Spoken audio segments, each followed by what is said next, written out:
Let's talk all about yapping. For the purposes of this video, yapping is going to mean communicating far more often than is required, eagerly, and in abundance. If you prefer your Commander games to have less seemingly unnecessary communication, give me a chance because I want to try and change your mind. If you're already a yapper, stick around as I'll talk about how to be better at it a bit later in the video. The rest of this video should still be useful for you anyway, or for your friends, especially if they're new to Commander. First, let's talk about why you should yap more. I believe that in Commander, some of the fun comes from the cardboard, but the majority of the fun comes from the people. As a long-time competitive player, I definitely didn't feel this way when I first started playing Commander. Because in traditional competitive formats, all the fun comes from winning and getting a cutthroat upper hand over your opponents. Now that I've had years of experience in Commander, I think that getting too attached to the cards, the game of magic, and winning leads us astray from what makes this format truly great. It's the interactions between us that are the beating heart of this social format. Increasingly yap to play ratio greatly increases our chances of having fun, creating exciting moments, and making memories. If you're skeptical about that, I'd encourage you to think back about the most fun you've had in Commander. Even at its most reactionary, the best moments probably resulted in the table erupting in some form of communication. If we then try and extend this communication as much as we can throughout the rest of the game, we get more of the good stuff. Dare I say, the best stuff. If you're on the side of not wanting your pod to engage in politics or make statements about how you are the threat, then with love, I think you're wrong. But let me explain. I often see people ending up with this mindset because of bad experiences, either with people who are bad apples, or those that lack social skills, or perhaps just with those that are outright rude. These negative experiences get seen as a likely outcome of politics or banter, and people tend to shy away from all communication as a result. I find that really sad, because that's just limiting your chance at fun. Like a lovely flower that never gets to see the sun because you're stuck sitting in some horrible person's shadow. Alternatively, if you think that this stuff gets in the way of the game and that politics is unfair and that it affects competitive integrity, then I think you have some thinking to do. You're either quite new to the game, or you're perhaps lacking skill in the art of the yap, or most likely, you're overly attached to winning and competition in a format where you should technically only be winning 25% of the games you play. Freeing oneself of this attachment to the outcome of a game and just embracing the fun of the game itself will mean you get to enjoy the game much more, even if you draw no land, your deck bricks, or you get finessed by a silver-tongued savant. It's important to note that I don't mean that you shouldn't try to win the game, because you should, but I do mean that you shouldn't care so much about that it limits your ability to have fun when winning is unlikely or even impossible. I think it's far better if you instead view Magic itself as half of the whole of Commander, and that the chatting, jokes, politicking, and wheeling and dealing is the other half. Rather than thinking that this stuff just gets in the way, view this stuff as part of the game. It leads to far more fun. If you want a purist experience that's a bit more like chess and a bit less like Dungeons and Dragons, then with lots of love, I would suggest that you may be far better suited to more rigid 60 card one-on-one formats. You can have as much, if not more fun, by grabbing a group of your friends to sit down and play a bunch of one-on-one games than you would in Commander. And better yet, you only really need one friend to play. And it can be just as social. If you're not currently playing these formats already, what better time to try a format like Standard than when Foundations is recently launched? There is no shame in realizing that maybe you really love Magic, but you don't love Commander. Back to Commander though, where I think that yapping is to Commander as spices are to food. You can make something edible with no salt, pepper, or spices, and you can play a Commander game with little to no yapping, but your meal and your Commander games will be far more tasty if you embrace the spice. Speaking of spice, I'm hoping to hit 5,000 subscribers by the end of the year, so if you're enjoying this, you know what to get me for Christmas. And appease the engagement gods by liking and watching all the way to the end. Ultimately, I think that yapping is an art, and that the more skilled you are in the art of the yap, the more fun you'll have and create for your friends. So let's talk about some of my favorite yap tactics, or yaptics, if you will.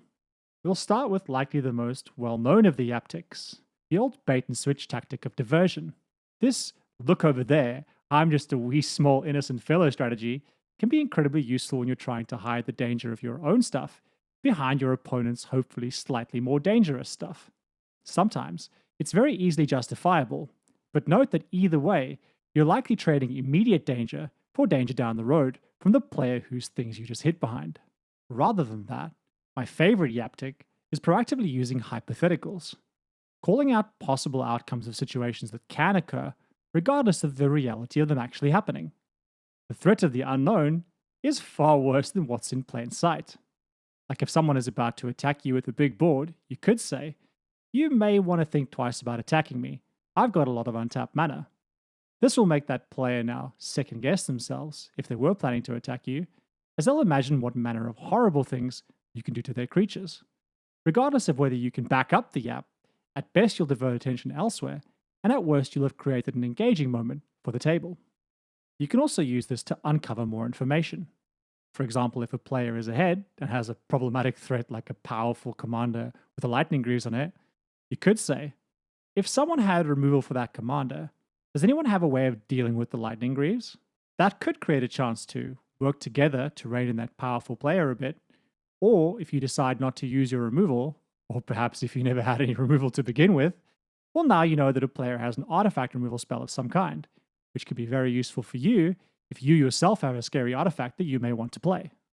Naturally, you don't want to be all bark and no bite, or people won't take your yapping seriously, so you'll want to make some actual deals. Using game actions to your advantage by leveraging them for more stuff is a great yaptic. Like if you've got a huge board and you want to go on the offensive, but you're worried about needing blockers, you could make a deal by saying to the table, if I attack X other player and not you, can we agree that you don't attack me next turn? Or maybe, if a player has an important combat trigger that they want to get, but everyone has blockers, you could make a deal to take the damage in exchange for something immediate or later in the game. The chances are the players will take these deals. A reminder that quite often, the threat of a possible play is almost as effective as having that threat in play already. As an example, say a player casts a big game ending spell, like a Craterhoof. If you're running blue and you have open mana, you could easily say, if I don't counter that, can we agree that you don't attack me this turn? The threat of that spell not resolving will quite possibly spare you for a turn, regardless of whether you do indeed have a counterspell or not. In many ways, learning to make deals maximizes the value that you get from each card you play or action you take. It's almost like all your cards have an extra gift like ability on them. Gift your opponent a yap and get something in return. Imagine if almost all your cards had this extra text.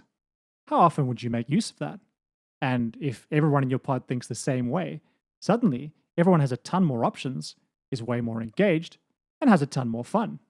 One thing that's important when making these deals is creating opportunities that you yourself would accept. Having empathy and putting yourself in the shoes of the player you're wheeling and dealing with will greatly increase the chances of making a deal. And this is really important because a good deal is a win-win for both sides, which leaves your friends happy that they've made that deal. This barter is essential in Yaptics adding value to the game, and not simply detracting or getting in the way. It's not a greedy situation where you get everything and someone else gets nothing. It's also worth remembering that yapping is an instant speed ability and doesn't even require you to be the one taking the game actions. Yapping in response to someone else's actions is one of my favorite kind of yaptics. It both keeps one engaged on your opponent's turns, and it allows one to be more involved with the overall game, even if your deck is doing nothing and you'd normally sit there bored whilst the rest of the pod lives the dream. When it comes to deal making, occasionally it pays to break out your inner Harvey Specter and be a mischievous little devil. Using wordplay and information your opponents don't have to wait to deal more in your favor is a very effective yaptic. For example, say you make a deal that says, if you don't attack me this turn, I won't attack you with any of these creatures next turn.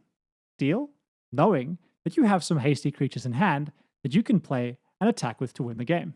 Or perhaps a similar deal where you promise not to attack if you're in turn spared this turn, knowing you're about to Gary next turn and end the game via life loss. My final point is that with great power comes great responsibility, and that if we all decide to yap to our heart's content, then I think it's really important to have a code of honor. There is a difference between cleverly wording something and outright lying. And if we're going to engage in very specific wording and lawyer like tactics, going to live or die by the deals we make. I am a big advocate for fun in Commander and not being too focused on winning, but I still care about the overall game being fair. Lying is a cheap way to win, a crap way to make friends, and is definitely not fair.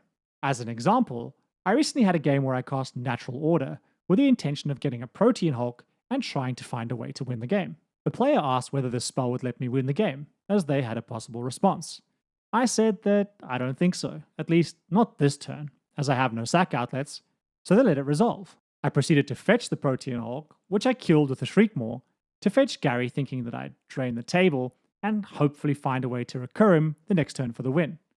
I then realized that I could also grab a Viserys Seer as well, and sack Gary immediately to bring him back at the end of the turn with Meryn to win the game. I then announced that I just realized that I thought I could win, but that I wasn't going to do it, because I said I couldn't win when I made the deal. The pod was like, nah, go off king. If you can win, you can win. But I decided that I wouldn't do that because I'd made a deal. And this was especially because the player that I made the deal with had a few rough games that night, and having them experience a good game is far more important to me than managing to scam a win. I got a Spore Frog and instead passed the turn. That player managed to top deck themselves to a win on their very next turn. In summary, I think Commander is at its best when everyone gets to do more things in the game. And if we extend the game beyond the cards that our deck gives us, it allows us to do a lot more things, and most importantly, create a lot more memorable moments with our friends. Ultimately, Commander is whatever you want it to be, and if you have a pod of 4 people that simply want to turn cardboard sideways in silence, then that's absolutely fine. But I'd encourage you to at least try life on the spicy side. I think you'll like it here. I've only mentioned a few of my favorite yaptics in this video, and I'd love to hear from you in the comments. What do you think about my take on yapping in Commander? And if you're already a yapper, what are some of your favorite yaptics that I haven't mentioned? Thanks for watching.